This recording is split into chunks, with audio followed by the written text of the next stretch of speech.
penglihatan-penglihatan yang lain. Kemudian Yohanes mendapat sebuah penglihatan dari Allah di surga. Aku melihat sebuah tahta berdiri di surga, dan seorang duduk di tahta itu. Muka orang itu bercahaya bagaikan permata. Sebuah pelangi mengelilingi tahta. Di sekitar tahta terdapat 24 tahta lain dengan 24 tua-tua yang berjubah putih dan mengenakan mahkota emas di kepalanya. Dari tahta itu keluar kilat dan bunyi guntur. Di depan tahta itu ada 7 obor yang bernyala, dan ada sesuatu bagaikan lautan kaca dan kristal. Di sekeliling tahta ada 4 makhluk hidup dengan mata di sekelilingnya. Setiap makhluk itu memiliki 6 sayap. Sepanjang waktu siang dan malam, tiada henti-hentinya mereka berseru, Kudus, kudus, kuduslah Tuhan Allah yang Maha Kuasa. Ia yang dulu ada, yang sekarang ada, dan yang akan datang.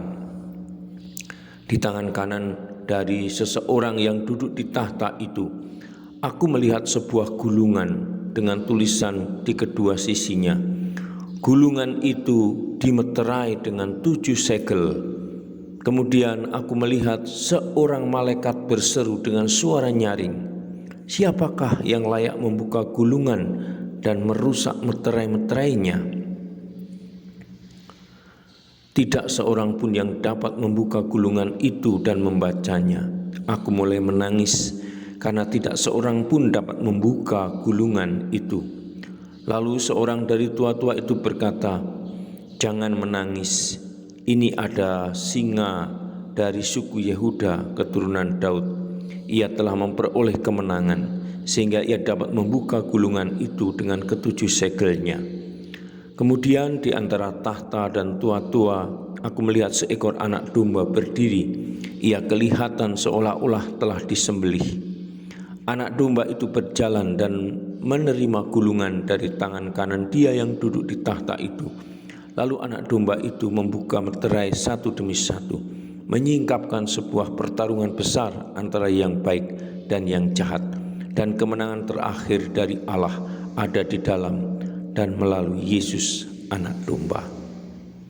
Saudara dan sahabatku, demikian Hefernand mengisahkan kembali kitab Wahyu bab 4 sampai dengan 5. Semoga penglihatan-penglihatan yang penuh dengan lambang dan simbol ini juga membuat imajinasi kita bertumbuh dan akhirnya kita sedikit memahami makna yang tidak diwartakan oleh kitab Wahyu ini.